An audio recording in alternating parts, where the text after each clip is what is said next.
Hi friends, welcome back to my YouTube channel. ನಾನು ಇವತ್ತು ನಿಮಗೆ ಜೀಗುಜ್ಜಿ ಮಜ್ಜಿಗೆ ಹುಳಿ ಯಾವ ಥರ ಮಾಡೋದು ಅಂತ ಹೇಳ್ಕೊಡ್ತೀನಿ, ಬನ್ನಿ. ಮೊದಲಿಗೆ ಹೋಳುಗಳನ್ನು ಈ ಥರ ಕಟ್ ಮಾಡಿ ಇಟ್ಕೊಂಡಿದ್ದೇನೆ. 3 ಹಸಿಮೆಣಸು ಹಾಕ್ಕೊಂಡಿದ್ದೇನೆ.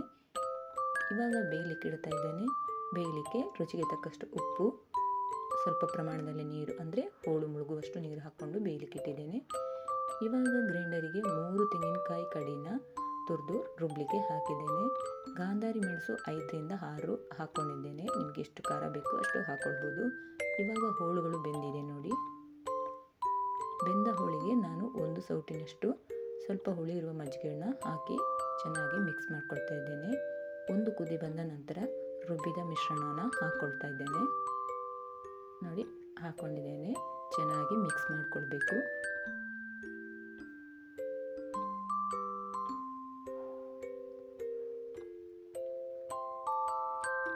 ನಾನಿಲ್ಲಿ ಇನ್ನೊಂದು ಸ್ವಲ್ಪ ನೀರು ಹಾಕ್ಕೊಂಡು ಚೆನ್ನಾಗಿ ಮಿಕ್ಸ್ ಮಾಡ್ಕೊಳ್ತಾ ಇದ್ದೇನೆ.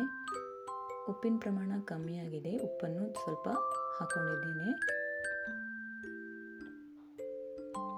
ಈ ಥರ ಚೆನ್ನಾಗಿ ಮಿಕ್ಸ್ ಮಾಡಿದ ನಂತರ ಚೆನ್ನಾಗಿ ಕುದಿ ಬರಬೇಕು. ಒಗ್ಗರಣೆಗೆ ನಾನಿಲ್ಲಿ ಸಾಸಿವೆ, ಒಣಮೆಣಸು, ತೆಂಗಿನೆಣ್ಣೆ ಕೊಟ್ಟು ಸಾಸಿವೆ ಚಟಪಟ ಅಂದ ನಂತರ ಹಾಕ್ಕೊಂಡಿದ್ದೇನೆ ಒಗ್ಗರಣೆ.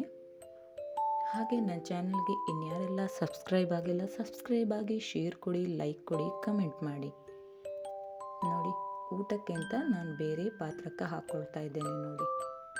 ರುಚಿ ರುಚಿಯಾದ ಜೀಗುಜ್ಜಿ ಮಜ್ಜಿಗೆ ಹುಳಿ ಅನ್ನದ ಜೊತೆ ಸವಿಯಲು ಸಿದ್ಧವಾಗಿದೆ. Thank you.